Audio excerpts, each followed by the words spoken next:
Shootout case 4 ಆರೋಪಿಗಳನ್ನ ಪೊಲೀಸರು ವಶಕ್ಕೆ ಪಡೆದಿದ್ದಾರೆ. ಈ ಕದೀಮ್ರು ಏನ್ ಮಾಡ್ತಾ ಇದ್ರು ಅಂತ ಹೇಳಿದ್ರೆ ಸಣ್ಣ ಸಣ್ಣ ಜ್ಯುವೆಲರಿಗಳನ್ನೇ ಟಾರ್ಗೆಟ್ ಮಾಡ್ತಾ ಇದ್ರು. ಕಾರಣ ಸಣ್ಣ ಸಣ್ಣ ಜ್ಯುವೆಲರಿಗಳಲ್ಲಿ ಒಬ್ರು ಇಲ್ಲ ಇಬ್ರು ಇರ್ತಾ ಇದ್ರು. ಈ ಕದೀಮ್ರಿಗೆ ಈಸಿ ಆಗ್ತಾ ಇತ್ತು ರಾಬರಿ ಮಾಡುವಂತ ಹಿನ್ನೆಲೆಯಲ್ಲಿ ಅದಕ್ಕೋಸ್ಕರ ಸಣ್ಣ ಸಣ್ಣ ಜ್ಯುವೆಲರಿಗಳನ್ನೇ ಟಾರ್ಗೆಟ್ ಮಾಡ್ತಾ ಇದ್ರು.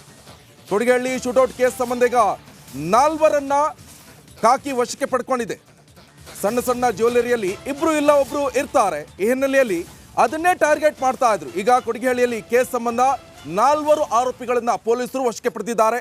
ಖಾನಾ ಪಂಡಿತ್, ಆಶು ಪಂಡಿತ್, ಮೋಸೆ ಅಲಿಯಾಸ್ ಬಂಟಿ, ಸೂರಜ್ ಎಂಬುವರನ್ನ ಈಗ ಬಂಧಿಸಿದ್ದಾರೆ ಪೊಲೀಸರು. ಕೊಡಿಗೆಹಳ್ಳಿ ಪೊಲೀಸರ ಕಾರ್ಯಾಚರಣೆ ಸಂದರ್ಭದಲ್ಲಿ ಇವೆಲ್ಲವನ್ನು ಕೂಡ ಬಾಯಿ ಬಿಟ್ಟಿದ್ದಾರೆ ಕದೀಮ್ರು. ವಾರದ ಹಿಂದಷ್ಟೇ ಮುಂಬೈನಲ್ಲೂ ಕೂಡ ರಾಬರಿ ಮಾಡಿದ್ದಾರೆ ಕದೀಮ್ರು. ಈ ಶೂಟೌಟ್ ಆಯ್ತಲ್ಲ ಕೊಡಿಗೆಹಳ್ಳಿಯಲ್ಲಿ, ಅದರ ಹಿಂದೆ ಒಂದು ವಾರದ ಹಿಂದೆ ಮುಂಬೈನಲ್ಲೂ ಕೂಡ ಈ ಕದೀಮ್ರು ರಾಬರಿ ಮಾಡಿದ್ದಾರೆ.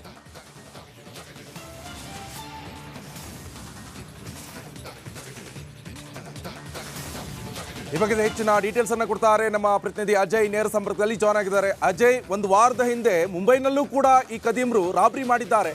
ಯಾವ ರೀತಿಯಾಗಿ ಪೊಲೀಸರು ಕಾರ್ಯಾಚರಣೆ ನಡೆಸಿದ್ದಾರೆ, ಹ್ಯಾಕ್ ಸಿಕ್ಕಾಕೊಂಡ್ರಿ ಇವರು?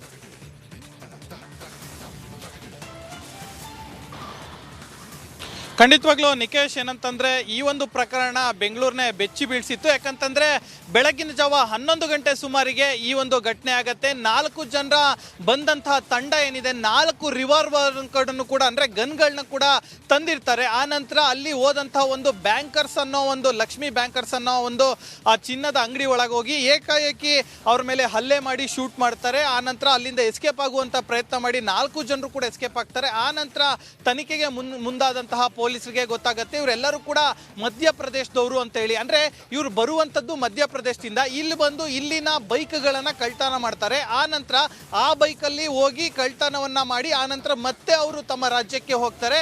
ಆದ್ರೆ ಇಲ್ಲಿ ಅವರ ಮೋಡ್ ಆಫ್ ಇದು ಏನ್ ಥೆಫ್ಟ್ ಏನಿದೆ ಅಂತ ಹೇಳಿ ಈಗ ಗೊತ್ತಾಗಿರುವಂತದ್ದು ಏನಂತಂದ್ರೆ ಅವರು ಇಲ್ಲಿ ಸಣ್ಣ ಸಣ್ಣ ಏನೊಂದು ವ್ಯಾಪಾರ ಮಾಡ್ತಾರೆ ಅಂತವ್ರನ್ನ ಟಾರ್ಗೆಟ್ ಮಾಡ್ತಾರೆ. ಯಾಕಂದ್ರೆ ಶೋರೂಮ್ಗಳಲ್ಲಾದ್ರೆ ಒಳಗೆ ಹೋಗೋದಕ್ಕೂ ಕೂಡ ಸ್ಕ್ಯಾನ್ ಮಾಡಬೇಕಾಗತ್ತೆ, ಇದು ಡಿಟೆಕ್ಟರ್ ಕೂಡ ಇರುತ್ತೆ. ಸೊ ಹೀಗಾಗಿ ಅವರು ಯಾವುದೇ ಕಾರಣಕ್ಕೂ ಕೂಡ ಶೋರೂಮ್ಗಳಿಗೆ ಹೋಗ್ತಾ ಇರಲಿಲ್ಲ. ಇಲ್ಲಿ ಇತ್ತಿದ್ದಂತಹ ಏನು ಚಿಲ್ಲರೆ ವ್ಯಾಪಾರಿ ಮಾಡ್ಕೊಂಡಿದ್ದಂತಹ ಒಂದು ಸಣ್ಣ ಸಣ್ಣ ಜ್ಯುವೆಲ್ರಿಗಳಲ್ಲಿ ಹೋಗಿ ಕಳ್ತನ ಮಾಡ್ತಿದ್ರು ಅಂತ ಹೇಳಿ ಕೂಡ ಗೊತ್ತಾಗ್ತಾ ಇರುವಂತದ್ದು.